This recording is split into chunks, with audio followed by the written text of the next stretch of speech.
Hey everyone, welcome back to the channel. Today we're diving into something that's been buzzing around Wall Street, and it's got a lot of people talking. You might have heard some chatter about a potential lost decade for the stock market. But guess what? There's a twist in the tale, and I'm here to break it down for you. So here's the deal.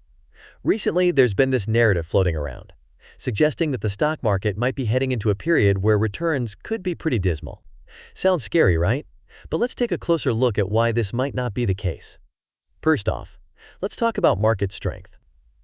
Despite the doomsayers, the market has shown resilience. We've had some ups and downs, sure. But if you zoom out, you'll notice that major indices like the S&P 500 have been on an upward trend. Now, why is that? Well, for starters, economic fundamentals look pretty solid. Corporate earnings have been robust, and many companies are reporting profits that exceed expectations. That's not what you'd expect at the start of a lost decade.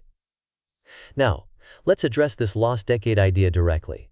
Wall Street analysts and some financial gurus have been pointing to historical patterns, where after periods of high growth, like what we've seen in the past, markets can enter a phase of low or negative returns. They often cite examples like Japan's economic stagnation in the 90s, or even the US market in the early 2000s.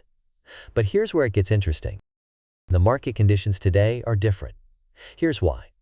First, innovation and tech growth. We're in the midst of a tech boom. Companies are innovating at a breakneck pace, from AI to biotech, which historically has not been the case during past lost decades. Unlike previous periods, interest rates are still relatively low, which encourages investment in stocks. When money is cheap, people are more likely to invest in equities rather than sit on cash or invest in bonds with low yields. Our economy is more interconnected than ever. Growth in one part of the world can lift other regions, providing a cushion against local downturns. Central banks have shown they're willing to step in with stimulus when needed. This proactive approach can mitigate the severity of downturns. Now, I'm not saying we won't see any bumps along the way. Market corrections, volatility, these are all part of the game. But this idea of a lost decade, I think it's overblown. Here's a little food for thought.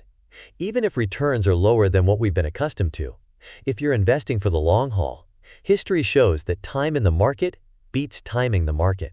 Plus, with dividends, reinvestments, and compound interest, your money can still grow significantly, even in less stellar years. So what should you do with this info? Keep your investments diversified, stay informed, and remember, panic selling is rarely a good strategy. If anything, look for opportunities where others see only problems. And remember, every market cycle has its heroes. Today's tech giants might not be tomorrow's, but new leaders will emerge. The key is to stay adaptable and informed. Thanks for tuning in, guys. If you found this video helpful or if you have thoughts on the market, drop a comment below. Don't forget to like, subscribe, and hit that bell for more financial insights. Catch you in the next video.